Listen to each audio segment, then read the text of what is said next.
Owens Lake and Los Angeles, what would they have in common 150 years ago?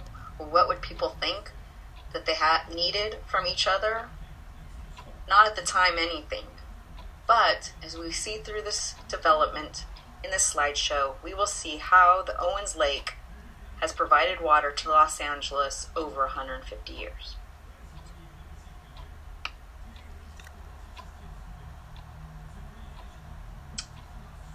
Within a decade, the city of Los Angeles population had doubled from just 50,000 in 1890 to more than 100,000 in 1900. 10 years later, it had tripled to almost 3,200 people. They thought there could be a way to even make it one of the biggest cities in the United States, and it needed water to grow more things, bring more people, and have a different infrastructure within Los Angeles.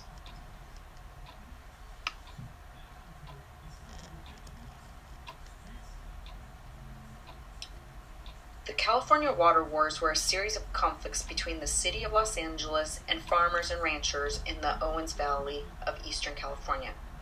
As Los Angeles grew in the 19th century, it started to outgrow its water supply. Fred Eaton, mayor of Los Angeles, realized that water could flow from the Owens Valley to Los Angeles via aqueduct.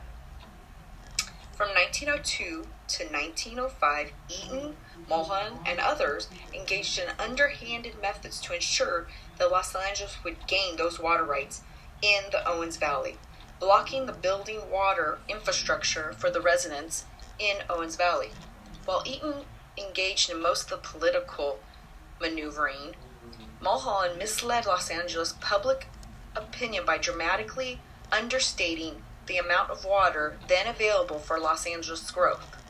Mulholland also misled residents of the Owens Valley. He indicated that Los Angeles would only use unused flows in the Owens Valley, while planning on using the full water rights to fill the aqueduct of the San Fernando Valley.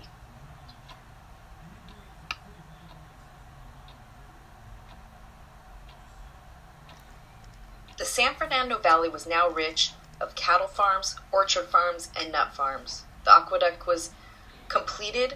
The San Fernando Valley was told that the Los Angeles is not allowed to sell the water outside of the city limits. Since they were not part of Los Angeles, on March 1915, they started annexing the cities within the San Fernando Valley into Los Angeles so they could get the water from the aqueduct that was coming there. Burbank and San Fernando are the only two cities to this day that are still independent cities.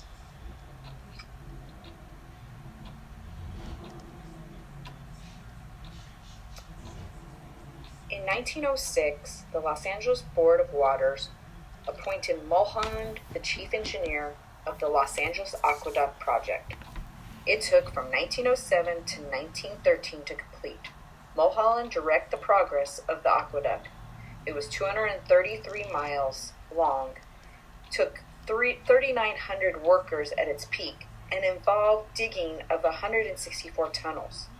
The complexity of this project has been compared to the building of the Panama Canal. Water from the Owens River reached the reservoir at the San Fernando Valley on November of 1913. At the ceremony, Mulholland spoke his famous words about the engineering feat. "There it is, take it," he said. Mulholland was responsible for building the infrastructure to provide the water supply that allowed Los Angeles to grow into one of the largest cities in the world. And that infrastructure for that water supply is still going today.